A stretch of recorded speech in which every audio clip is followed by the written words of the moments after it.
सबसे पहले आपको और आपके पूरे परिवार को दिवाली की ढेर सारी शुभकामनाएं। आप लोग स्वस्थ रहें, मस्त रहें और अपने काम में पूरी तरीके से व्यस्त रहें।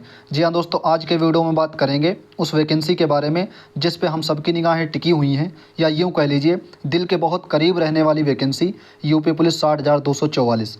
जी हाँ दोस्तों, स्क्रीन पर जितने भी पॉइंट आपको दिख रहे हैं ये सारे पॉइंट क्रम बाय क्रम डिस्कस करेंगे। बस वीडियो को आप लोग पूरा देखते रहना। चैनल पे पहली बार विजिट कर रहे हैं तो चैनल को ज़रूर सब्सक्राइब कर लीजिए। वीडियो अगर आपको पसंद आती है तो वीडियो को लाइक करना, कमेंट करना और शेयर करना। जी हाँ दोस्तों, सबसे पहला पॉइंट कवर कर लेते हैं। टारगेट सीरीज आपको दिख रहा होगा स्क्रीन पर, टारगेट सीरीज और मॉक टेस्ट एनालिसिस। जैसा कि हमने आपसे पिछले कई वीडियो में बताया था कि 1 नवंबर से हम लोग टारगेट सीरीज शुरू करेंगे, और वो भी हमने आपको बताया था कि UPSI, RPF, SI constable, NTPC और लेखपाल लगभग 3-4 एग्ज़ाम को टारगेट करके अच्छे से हम लोग जो है 6-7 घंटे की टारगेट सीरीज शुरू करेंगे, जिसको हम लोग शिद्दत से डे बाई डे पूरा करेंगे। अपना सुबह से प्लान बनाएंगे कि 6-7 घंटे का, फिर उसी में हम लोग टारगेट सीरीज अपना पूरा करेंगे। कौन सी बुकें फॉलो करना है, किस बुक से पढ़ना है, किस टीचर से पढ़ना है, ये सारी चीज़ें हमने पिछले कई वीडियो में डिस्कस किया है और ये हम लोग शुरू भी करने वाले हैं। और साथ में मॉक टेस्ट, और हम लोग मॉक टेस्ट का थोड़ा सा और यूनिक तरीका निकाल रहे हैं कि मॉक टेस्ट रोज़ाना एक कर लिया जाए अल्टरनेट डेज पे। जैसे आज यूपीएसआई का कर लिया, कल आरपीएफ एसआई का कांस्टेबल का कर लिया, परसों जो है एनटीपीसी का, फिर लेखपाल का, फिर उधर एसआई का। मतलब ऐसे ऐसे करके लगभग में हर दिन या दूसरे दिन मॉक टेस्ट रख लिया करेंगे। और जो आपको टारगेट सीरीज मिला करेगी डेली की डेली, छोटी सी वीडियो रहा करेगी 2 से 3 या 4 मिनट की, उसी में हम लोग मॉक टेस्ट एनालिसिस कर लिया करेंगे। कौन सा? उसके पहले वाला एक दिन का। जैसे आज हमने लगाया, फिर वो आज वाला मॉक टेस्ट एनालिसिस आपको आज के शाम वाले मतलब कल के टारगेट वाली वीडियो में मिला करेगी। ओके। और ये हम लोग 1 नवंबर से शुरू करने वाले थे, लेकिन आप सबकी डिमांड आ रही थी और कुछ त्यौहार भी है बीच में, आप सबको पता होगा, तो आप लोग बिजी भी होंगे, हम लोग भी बिजी हैं। तो कहीं ना कहीं अब हम लोग 5 तारीख से शुरू करेंगे, 5 नवंबर से। तो आप लोग एक बार कमेंट करके बता देना 5 नवंबर से टारगेट सीरीज शुरू की जाए या 10 नवंबर से। कुछ लोग भाई तो ये बोल रहे थे कि भाई 10 से शुरू करो, तब तक पूरी तरीके से हम लोग फ्री हो जाएंगे। लेकिन 10 तारीख से दोस्तों शुरू करेंगे, तब तक काफ़ी ज़्यादा उधर डिले हो जाएगा, क्योंकि आपको भी पता है आरपीएफ एसआई कांस्टेबल की डेट आ गई है, एनटीपीसी की आने वाली है, फिर उधर यूपीएसआई, लेखपाल, वो सारे एग्ज़ाम लगे हैं। तो आप लोग एक बार बता देना कि 5 नवंबर से शुरू करें या 10 नवंबर से, क्योंकि अभी इधर बीच में त्यौहार है, आपको पता होगा, त्यौहार में हम लोग सब लोग बिजी हैं। तो आप लोग एक बार कमेंट करके बता देना। टारगेट सीरीज बहुत ही अच्छी रहने वाली है, हम लोग इससे जुड़े रहेंगे करीब करीब 60 दिन या 70 दिन। तो यकीन मानना दोस्त, बहुत अच्छे लेवल की तैयारी हो जाएगी। तो आप लोग एक बार कमेंट करके ज़रूर बता देना। इसी के साथ बात कर लेते हैं, अगर आप UPSI, RPF, SI constable, NTPC या लेखपाल या अदर किसी एग्ज़ाम की, जैसे एसएससी जीडी की या एसएससी किसी एग्ज़ाम की या रेलवे की किसी भी एग्ज़ाम की तैयारी कर रहे हैं और आपके पास टेक्स्ट बुक पास प्रो नहीं है और आप लेना चाहते हैं, तो इस टाइम बहुत अच्छा खासा डिस्काउंट चल रहा है, आपको स्क्रीन पर दिख रहा होगा। और ये 29 से 30 अक्टूबर तक है, तो ये कह लीजिए लिमिटेड ऑफ़र है। तो आप लेना चाहते हैं तो आपको इतने में मिल जाएगा, अगर आप ये कूपन कोड यूज़ करते हैं PP12। ठीक है, इस कूपन कोड को यूज़ करना ना भूलना, इसको यूज़ कर लेना, आपको इतने में मिल जाएगा। और बाकी टेक्स्ट बुक की तो खासियत आपको पता ही है, फुल मॉक टेस्ट मिलते हैं, प्रीवियस पेपर आपको मिल जाते हैं, और फिर उसके बाद में लाइव मॉक टेस्ट भी चलते रहते हैं, लाइव क्यूजेज। और इन सब के अलावा एक खास बात यह है कि मॉक टेस्ट जब हम लोग सबमिट करते हैं तो कहीं ना कहीं अपनी रैंक पता चलती है, एक्यूरेसी, परसेंटाइल और डिटेल सोल्यूशन। तो आपके पास में अगर नहीं है और इस लिमिटेड ऑफ़र का मतलब लिमिटेड जो ऑफ़र चल रहा है और इसका लाभ उठाना चाहते हैं तो ज़रूर ले लेना। ओके दोस्तों, अब हम लोग बात कर लेते हैं, ये वाला पॉइंट क्लियर हो गया, और इसके बाद में बात कर लेते हैं रिजल्ट के बारे में। देखो, कल पूरी संभावनाएं बनी थी, कल क्या ये कह लीजिए 25 तारीख से पूरी संभावनाएं बनी थी, न्यूज़पेपर में भी अलग अलग खबर आ रही थी। कल जी न्यूज़ वाले जो चैनल वाला है अपना, देखा होगा आपने, उत्तर प्रदेश का जिसमें न्यूज़ आती है, उसमें भी कल आई थी कि आज रिजल्ट जारी हो सकता है, लेकिन कल नहीं जारी हुआ। ये कह लीजिए संभावनाएं जो हैं वो 25 से बनी थी, 26, 27, 28, 29, 30। तो कहीं ना कहीं अब जो संभावनाएं लग रही हैं वो अपने त्यौहार बाद ही लग रही हैं, क्योंकि आपको भी पता होगा आंसर की आ गई है, फिर DVPST के जो वो साफ़ सफाई वाले मतलब जो अपना मशीनरी वगैरह है उस चीज़ के लिए भी नोटिस आ गई है।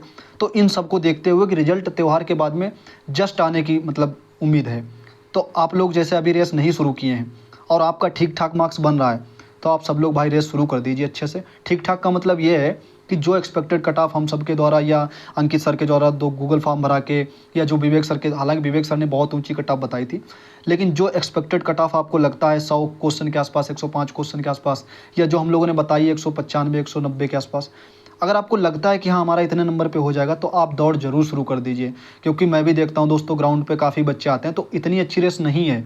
और यहाँ पर ऐसा भी नहीं कहा जा सकता है कि भाई रिजल्ट आने के 1 महीने बाद 1.5 महीने बाद रेस होगी, ऐसा भी नहीं है। हो सकता है कि रिजल्ट आए, DVPST इधर शुरू हो, इधर रेस शुरू हो जाए, क्योंकि DVPST जो होता है वो पुलिस लाइन में होता है और जो रेस होती है वो ग्राउंड में होती है, PSC वाले जो अपने ग्राउंड बने होते हैं। तो हो सकता है साथ में भी शुरू हो सकती है, और हो सकता है जैसे 10 या 12 दिन में DVPST सबका हो जाए फिर रेस शुरू हो। तो इन दोनों स्थितियाँ बनी रहेंगी।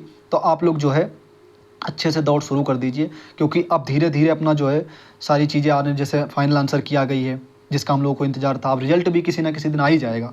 ठीक है, तो ये हम लोगों ने बात कर ली रिजल्ट के बारे में। ज़्यादा परेशान बिल्कुल मत हो, और साथ में हम लोग पढ़ाई स्टार्ट करेंगे, जिससे हम लोगों को मतलब रेस भी करेंगे और पढ़ाई भी करेंगे, जिससे ज़्यादा दिक्कतें नहीं होंगी। ठीक है, क्योंकि अब जैसे रेस ही करते हैं, पढ़ाई नहीं हो पाती, तो फिर ये दबाव रहता है कि भाई पढ़ाई छूट रही है, आगे वो एग्ज़ाम है, ये एग्ज़ाम, ये सारी चीज़ें रहती हैं। अब बात कर लेते हैं, ये पॉइंट हम लोगों ने कवर कर लिया, जिसके भी भाई मार्क्स बन रहे हैं 100 क्वेश्चन, 105 क्वेश्चन या 98-97, मतलब OBC, EWS और जनरल के, तो आप कर सकते हैं। और फीमेल के तो मतलब काफ़ी कम रहने वाले हैं, क्योंकि आपने देखा होगा जो एवरेज निकला था जब RWA पर गूगल फॉर्म भराया गया था, तो काफ़ी 20-22 नंबर का अंतर है। तो उसी के हिसाब से मान लीजिए कट ऑफ में भी रहेगा। तो आप लोग अच्छे से अपनी रेस प्रिपेयर करते रहिए। ठीक है, अब बात कर लेते हैं ये वाला पॉइंट, 31 अगस्त की सेकंड शिफ्ट में जो 7 प्रश्न कैंसिल किए गए हैं, तो इनका बहुत कन्फ्यूजन है। क्योंकि आपने देखा होगा कुछ क्वेश्चन ऐसे हैं जो पहले सही थे, या क्वेश्चन वाकई में सही है, उनका आंसर भी सही है, लेकिन फिर भी उसको कैंसिल कर दिया है। आपने देखा होगा मैथ में ऐसे क्वेश्चन हैं, ठीक है, और फिर हिंदी में भी हैं। चलिए हम वो क्वेश्चन आपको देख लेते हैं, फिर उसके बाद हम बात करते हैं। जो सही प्रश्न होते हैं वो कैंसिल होते हैं, तो कहीं ना कहीं फिर फ़ायदा होता है उनको जिन्होंने वो अटेम्प्ट नहीं किया था या उनका गलत हो गया था, उनको फ़ायदा हो जाता है, और फिर साथ में उसका नुकसान हो जाता है जिसका पहले से सही था। क्योंकि जब डिलीट होगा क्वेश्चन या कैंसिल होगा, तो आप ये लगा लीजिए कैंसिल वाला क्वेश्चन, जैसे मान लो आपके 2 नंबर मिल रहे थे, अब वहाँ से वो चला गया क्वेश्चन, उसके बाद में फिर आपको जो उससे फार्मूले से मिलेगा तो उतना नहीं मार्क्स मिलेगा, ये मान लीजिए। तो ये वाला क्वेश्चन आपको दिख रहा होगा, इसका आंसर जो था वो 5/63 था, पहले माना गया था, मेरा भी सही था, बहुत अच्छे से हम लोगों ने सही में जोड़ रखा था, लेकिन ये क्वेश्चन कैंसिल कर दिया गया है, और इसका आंसर भी यही आ रहा है। पता नहीं किस वजह से कैंसिल किया गया, हो सकता है कुछ क्वेश्चन में अंग्रेजी में किसी में एरर हो, लेकिन मुझे नहीं लगता एरर थी, लगभग में मोस्टली लोगों ने यही सही किया था, 5/63। ठीक है, तो ये क्वेश्चन जो है वो मतलब कैंसिल कर दिया गया है। एक क्वेश्चन ये आपको दिख रहा होगा, ये भी अमूमन ये कह लीजिए लगभग सबका सही था। ठीक है, कुछ ही बच्चे होंगे जिनका नहीं सही होगा, तो इसमें भी क्वेश्चन में जो है कैंसिल कर दिया गया है। इसका आंसर ये था। ठीक है, हालांकि थोड़ा सा रेशियो इसका पहले ये वाला रख के और फिर इसको बाद में रख के तब निकालोगे तब ये आंसर आएगा। ठीक है, इसका आंसर जो 3/3 आना था, लेकिन ये आया था, तो लगभग अमूमन सब ने इसको थोड़ा सा मिसप्रिंट समझ के लगा दिया था, सबका सही भी था, हमारा भी सही था, लेकिन ये कैंसिल कर दिया गया है। अब जब पहले से सही थे वो कैंसिल कर दिए गए, तो कहीं ना कहीं नुकसान उसी का होता है जिसका सही था। ठीक है, इस क्वेश्चन का आंसर आप लोग बताना। इसमें जो है पहले जब माना था भर्ती बोर्ड ने वो गैर आंसर माना था, अब जो आंसर की आई है उसमें इसका मतलब चेंज कर दिया है। 10 क्वेश्चन का हुआ है 31 के सेकंड में, 7 कैंसिल हुए हैं और 3 क्वेश्चन का मतलब जो है ऑप्शन बदले गए हैं, तो इसमें अब जो है वो डी माना गया है, लेकिन पहले जो सही था इसका वो सी सही था। ठीक है, आपको स्क्रीन पर दिख रहा होगा 113 वाला प्रश्न, ये हस्ती का जब शब्द का समानार्थी पूछा, समभिन्नार्थक पूछा गया था, तो पहले जो आंसर की आई थी उसमें अस्तित्व था, जिन्होंने अस्तित्व लगा रखा था तो उनका सही था, वो सही में अपने जोड़ भी रहे थे, लेकिन फिर उसके बाद में कैंसिल हो गया। अब मान लो 2 ऑप्शन बन रहे थे, तो इसके 2 ऑप्शन हो जाने चाहिए था, बी और सी, जैसा कि 1-2 क्वेश्चन में दिया भी है। ठीक है, जैसे वो आपने देखा होगा शिवाजी और 76 साल वाला, तो उसमें भी ऑप्शन 2 मान लिए हैं। ठीक है, जिनका पहले शिवाजी सही था उनका भी अभी भी सही है, और जिन्होंने 76 साल भी लगाया था उनका भी सही हो गया है। तो इस हिसाब से मेरे ख्याल से इसमें बी सी बन रहा था, लेकिन फिर भी ये कैंसिल कर दिया गया है। और कैंसिल करने से ये कह लीजिए जिसने अटेम्प्ट नहीं किया था या जिसने मतलब दूसरा कुछ लगा दिया था या मतलब नहीं लगाया था, उनका फ़ायदा हो जाता है। तो इस वजह से थोड़ा एवरेज भी ऊपर चला जाता है, लेकिन उनका नुकसान हो जाता है जिन्होंने पहले से इसको कर रखा था सही। ओके, एक ये वाला क्वेश्चन कैंसिल हुआ है, मतलब ऐसे ऐसे क्वेश्चन कैंसिल हुए जिन पे उम्मीद नहीं थी, वो क्वेश्चन कैंसिल हो गए। जैसे मान लो 2 ऑप्शन बन भी रहे थे तो 2 हो जाने चाहिए थे। इससे क्या रहता है, इससे कुछ ही बच्चों को फ़ायदा होता है, जो पढ़ने वाले बच्चे हैं जिन्होंने पहले सही कर रखा है।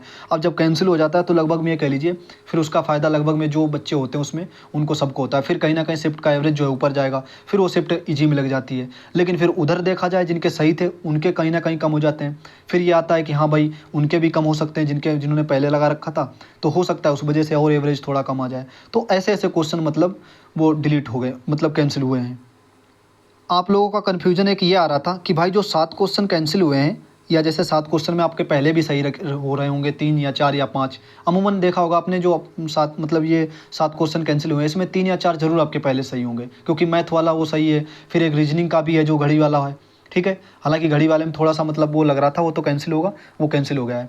अब जो मैथ के 2 आपने क्वेश्चन देखे, फिर उसके बाद में हिंदी में जो देखे आपने, वो मतलब जो कैंसिल हुए हैं, तो उन सबको हटा के, और जो आपके 2-3 मतलब नहीं हुए होंगे, जो आपके पहले नहीं सही हुए होंगे, उन सबको हटा के, तो कन्फ्यूजन ये बना है कि 7 क्वेश्चन को कैसे इंक्लूड करें।